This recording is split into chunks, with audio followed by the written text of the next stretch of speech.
Well, welcome to the Livestock Podcast brought to you by the University of Tennessee Beef and Forage Center. I'm Bruno Pedreira, Center Director and UT Extension Forage Specialist, and here today with Dr. Katie Mason, our UT Extension Beef Specialist. How are you doing today, Dr. Mason? I'm great. I'm glad we're getting some steady rain overnight. Maybe not a pretty day outside, but a good day for a podcast. Oh, sure it is. Well, today I'm very excited to welcome here Dr. Aaron Smith, our professor and associate director for the University of Tennessee Center for Farm Management. Aaron, thanks for making time in your busy schedule to be here with us. And as usual here in our livestock podcast, we always start asking you if you could share some of your personal and academic trajectory, your journey up to be here today. Sure. I joined the University of Tennessee about 13 years ago. I did my graduate work at the University of Arkansas. Most of my research and extension programming focuses on crops, actually. So the livestock is a little bit outside of my field of expertise, but I do get pulled into other markets. And the one that we're going to talk about today is carbon markets. I've been working in that space for several years. Previous to working for the University of Tennessee, I actually worked in finance for 7 years. So I worked in banking, doing ag lending, and doing a bunch of other work. I grew up on a farm in actually Western Canada before I ended up coming to Tennessee. But we've loved it since we've been here, and the university's been very good in terms of a place to work, and you get to meet interesting people and talk about interesting topics. From a Brazilian perspective, the weather is much better, isn't it? It absolutely is. I will down the middle here. I will sit there and I'll say it's a great place to live. Love the mountains, love the weather. Yeah. It's been great for me and my family. Me too. Yeah. Good. Good. Yeah, very good. So yeah, thanks for being here today. And like you said, maybe livestock is not your area of expertise. Carbon is certainly not mine. So I'm glad that you're here to kind of explain some of these different opportunities that are available. So just to start out, can you tell us about the different pathways that are available for producers to monetize carbon? Yeah, the monetizing carbon is a tricky conversation to end up having because there's so many different variations of the ways to end up potentially accessing this for producers. And so you can kind of break it into three broad pathways to end up getting into carbon. The first one is carbon offsets.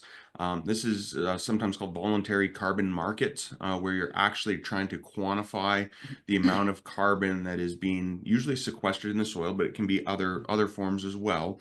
And what you want to end up doing for those markets is you want to be able to end up measuring, reporting, and verifying that carbon storage. It usually involves a change in a production practice, so adding something to it. But you are actually paid for the amount of carbon that is measured. Now, measurement can be challenging. I'll defer to soil scientists on how to appropriately do that. But what they're looking for is trying to end up paying the landowner or the farmer for the carbon that's in the soil. And you can do that through physical soil sampling. A lot of programs actually rely on computer modeling, just because it is something where it is very costly to end up taking accurate measurements. Sure. And so that's the first pathway is the carbon offset. What's become more prevalent recently has actually been carbon insetting markets. And here's a big difference between offsets and insets. If you think of offsets, you can think of somebody like Google coming and buying carbon credits from a farmer.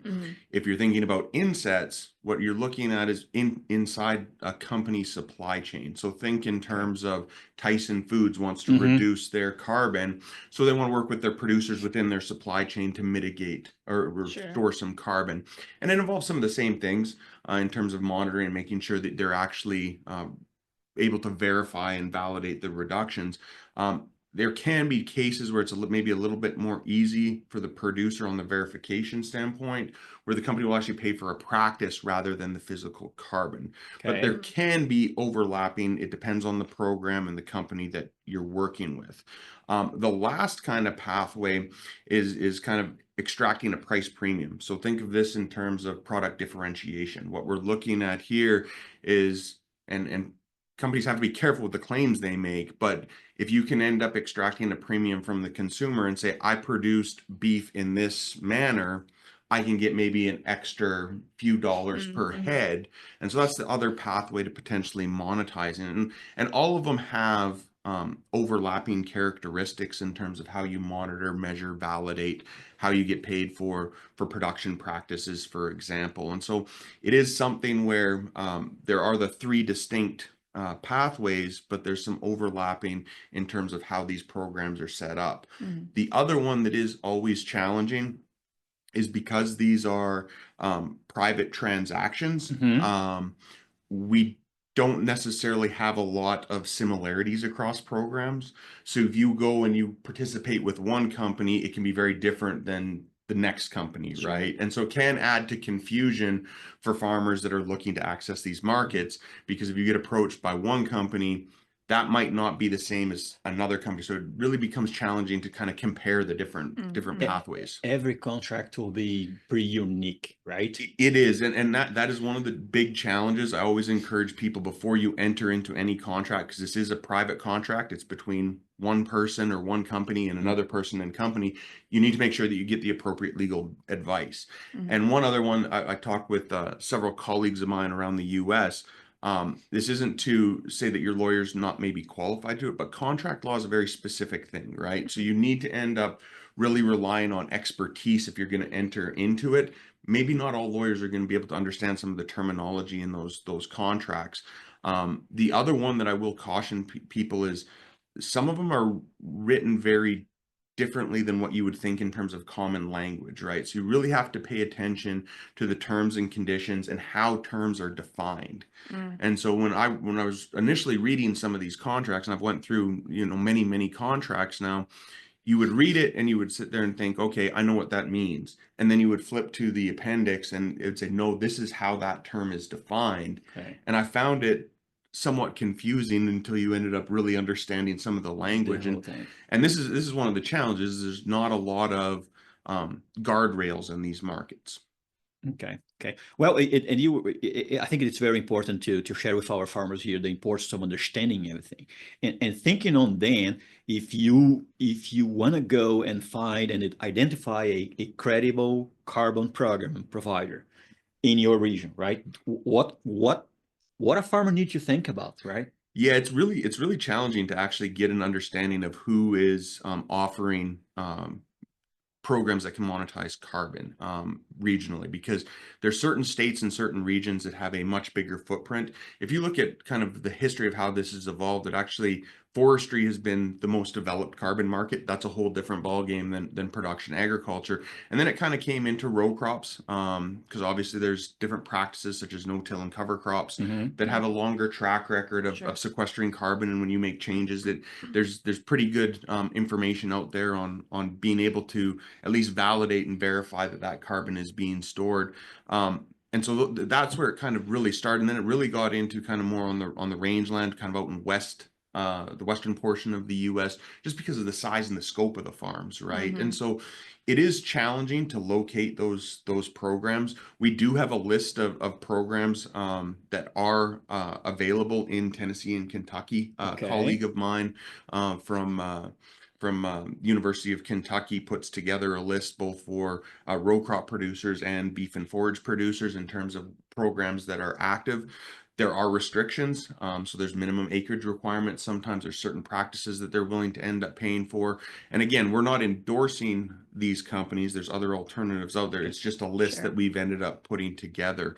And so when you're looking at trying to access it, one of the big ones that is a real challenge for producers is you have to have good records. And I understand, coming from a farm background, most people don't farm to end up doing the financial records and production records, but it is really imperative to have those records, because they are going to need to end up looking at, okay, you've made this production change. How can we end up measuring the carbon? So we need to end up having those data points to end up passing along through the I guess the chain of carbon footprint. Of carbon footprint throughout the entire from the farm all the way to the person that is either buying or making some sort of carbon claim, right? And so there are a lot of data requirements out there. Some of them can be more intrusive than others. I think one of the other ones that can be problematic for many landowners is if their verification procedures require soil sampling, that means that you have to grant them access to the premises, right? Yeah. Yeah. And so there are different levels, not just in terms of the economic and production data, but there can also be requirements in terms of going out on site to end up verifying the claims or what they're end up trying to monetize, right? So that can be very challenging. So again, the steps that I always tell producers, if they are interested in this, first investigate and see what programs are available in your area and for the commodities that you end up growing. To make sure that you've got the records and are comfortable with providing them if you want to end up doing it. Make sure that you can end up conducting some type of analysis. I know we were talking earlier about, yes, we want to end up trying to potentially monetize carbon, but hopefully any practice that you end up implementing will also have a potential production benefit, Right. or at the very least not put you going backwards, because that is a Oh yeah, that's big not an issue, option. Yeah, right? yeah. So Is that a place where you have this list you mentioned with? yeah, we have it. there- We actually have it posted on our website. Okay. We do try to update it. One of the challenges with these programs is there's a lot of movement. We've had certain people come into carbon, we've had people exit carbon, Sure. and so there are some challenges. So we always have to be careful with what we put out in terms of a list, right? And again, it's not an endorsement. It's just we're trying to end up getting people at least a pathway to investigate Where to start, right? I think that's the Yeah, place to kind of a start. database Yeah. for them to go to. Yeah. Sure. Yeah. So kind of speaking of that data management, you've talked about it. It's really important to have records, whether they're in the carbon market or not, right? But as far as these different programs, and I'm sure it varies, is it really on the producer to have to collect a lot of that data and manage and analyze it, or is it up to the program, and do they have people that can help with that? Yeah, it really depends, but most companies that are in carbon markets are usually pretty good about setting up the protocols and the procedures in terms of data collection.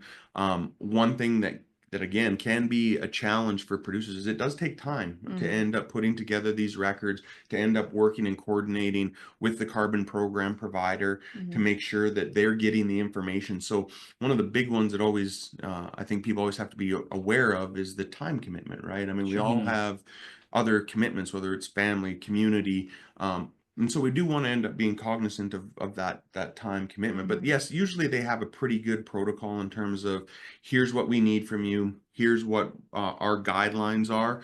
The other component is you can have your carbon program provider, and then you can have your carbon verifier, right? And those would be two separate entities, right? Okay. And so again, I'm speaking in generalities here, but most of the time what you'll have is you'll have your carbon program provider, and then you'll have a third-party verification to sit there and say, okay, this is what is going on. Here's how we can verify it, You right? accomplish or not, right? Exactly. And so sometimes you're actually working with the carbon program provider and the verifier. So you can have multiple entities that is providing guidance to you. And again, you can see how it can become a really big time commitment for some people, for sure.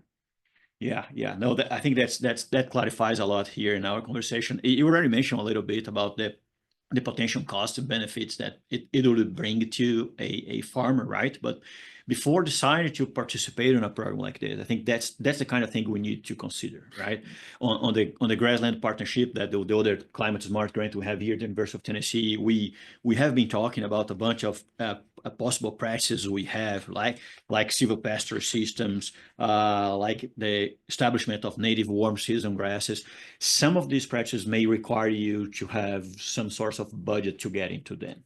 Yeah, and so I mean, there's a bunch of different costs that we want to make sure that we're accounting for, right? So you have your practice implementation costs. So if you're going to end up interseeding legumes, for example, you want to make sure that you have not just the cost of the seed that you're going to put in there, but the time and the management, the equipment. You want to make sure you're accounting for that. You want to account for your time in going into the carbon markets. On the revenue side, again, I think it's really important. Yes, we want to end up thinking about, can we end up getting another viable stream of income into the farm through carbon, but we can't ignore our primary function, right? And so what I mean by that is we have to make sure that we're hopefully adding more value in addition to the carbon, system, right? Yeah, We definitely do not want to be going backwards, for sure. So we have to be cognizant of that. We aren't entering carbon markets as a primary source of revenue or primary revenue stream. Our primary revenue stream is forage or the cattle or the grazing animal that's on there, right? And so if we can improve that production efficiency and get paid for carbon, that's a win-win, right? Yeah.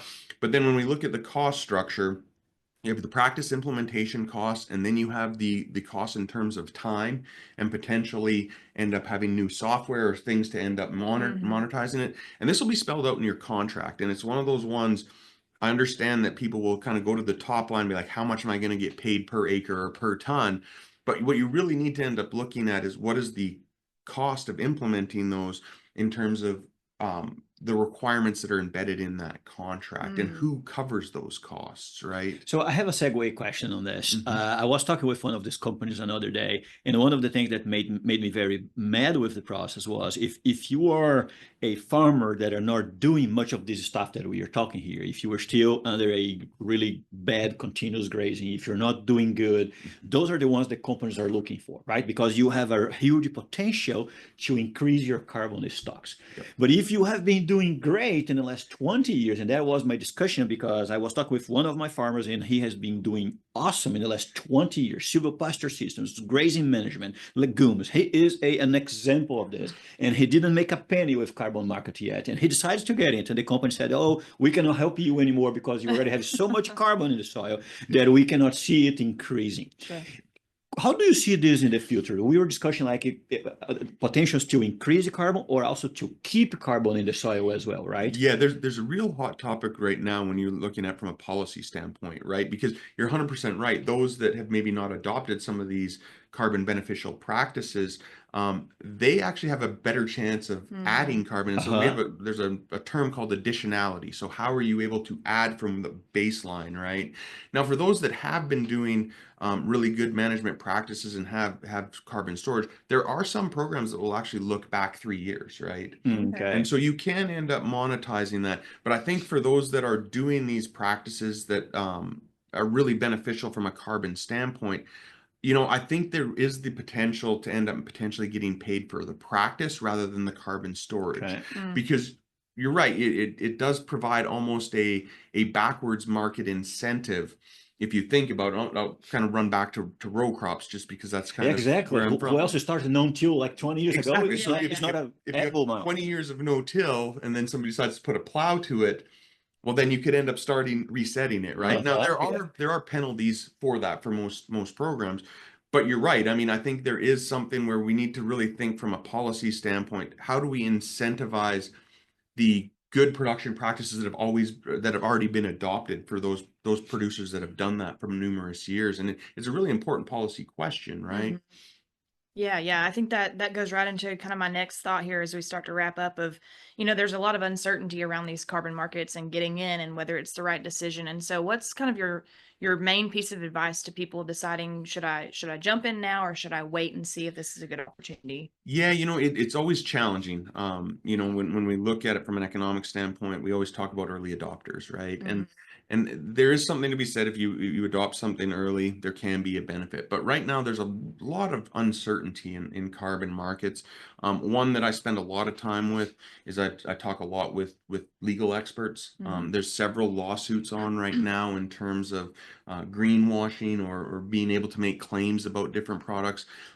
So one thing that I do caution people is there's going to be a lot of precedent that will be set from a legal standpoint over the next 5 years as we see some of these lawsuits end up getting resolved. There's one big one with Delta right now, and there's one with Tyson's that will hopefully, I guess, provide some guidance in terms of what companies can say about purchasing carbon and what they can end up doing. Now, that being said, I think there are potentially circumstances where you can end up entering right now. One that I really encourage people is if you are getting paid by the practice, I think that makes a lot of sense. Yeah. I would be very cautious about signing long-term contracts. Mm. And so me and a colleague of mine from the University of Maryland, we've established a database of different carbon contracts. And it would actually shock you that there's carbon contracts that go all the way from 1 to 30 plus years, right? Oh, yeah. The 30 plus year ones worry me a lot more than one. Sure. Mhm. Now, you do have to be careful because, again, you have to read through the contract, because if you sign a 1-year contract, it can actually eliminate you from potentially participating in another one. And so there is the potential to end up having that. But I'd like getting the payments per practice, particularly if it's something that you think makes sense for your operation. Your operation, sure. But you do have to, you just have to do your due diligence, make sure that you understand the contract, what is required of you, and just see if it makes sense for your operation, Yeah. right? And then the other big one is make sure that you're comfortable with fulfilling all those clauses, right?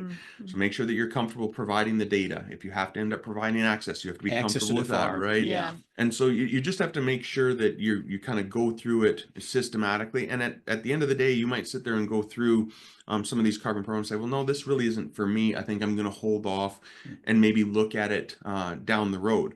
What I would encourage everybody to end up doing, and again, I think this is just, there's multiple benefits to this, is we really need to make sure that we are collecting good, high quality production and economic data for our farms. And at the spatial unit, and what I mean by that, it's great to have farm records. It's even better to have field records, right? Sure. Because what it allows you to end up doing is it will allow you to end up entering these markets, but hopefully it will also guide decisions to help improve the profitability or the productivity of your farm, right? So to me, that's a win-win. But it is something where if you are potentially going to consider this down the road, you will need to have those records to, one, establish a baseline, and then two, end up tracking how those production changes filter through, both from a production standpoint and from an economic standpoint. I think we are learning a lot, right? I think we are still in the Yeah. curving, in the learning curve process Yeah, it's in the carbon market. Yeah, it's one of those ones. If you would have asked me 2 years ago which direction, which pathway carbon markets were trending, I would have said probably carbon offsets. Now it's, to me, more probably on the insetting side and potentially a price incentive side as well. And so it moves dramatically. What we thought we knew 6 months ago is not what we know right now, right? As we learn, as we collect the data, as we learn how much we can get carbon in the soil, and there is a liability issue that you already mentioned, right? You may have carbon there, and 15 years later you may got a fire, and who's gonna afford this problem now, right? Who's gonna take care of this? So I think as we go through, as those contracts are getting mature, we will learn a lot, and we'll be able to do it. But what seems is that there is no kind of backwards anymore, right? We cannot get rid of the carbon markets at this point. They are there. They will be there at least for the next few years. So we need to learn how to deal with them. Yeah, and we will definitely, we're very likely to see more guidance from a policy standpoint. Whether that's good, bad, or indifferent, I don't think we know at this point. But there will be something probably in terms of whether it's USDA, whether it's EPA. We don't really know which agencies will be involved in it. There's obviously multiple components, and so it's tricky to kind of see where policy is going to end up going, particularly since we're a few days from the election when we're recording this, right? There's a high degree of uncertainty, but I think we will see some more guidance, or at least some more guardrails or standardization, so that companies that do want to end up participating in this at least have to adhere to a standard set of rules, which would be a good thing. It would be welcome for the producer and for the companies, I think. Aaron, thank you so much. I think that was our goal for today, right, Katie? It was to try to understand a little bit more about this and help our farmers here in Tennessee to make guided decisions. That's what we have been discussing in this livestock podcast. So again, thanks for joining us. Thank you for being here with us, to make time again to join us. We are very glad to have you all with us in this livestock podcast, sponsored by the University of Tennessee Beef and Forage Center. Hope everyone tunes in next month for another great conversation on beef and forage. Thank you.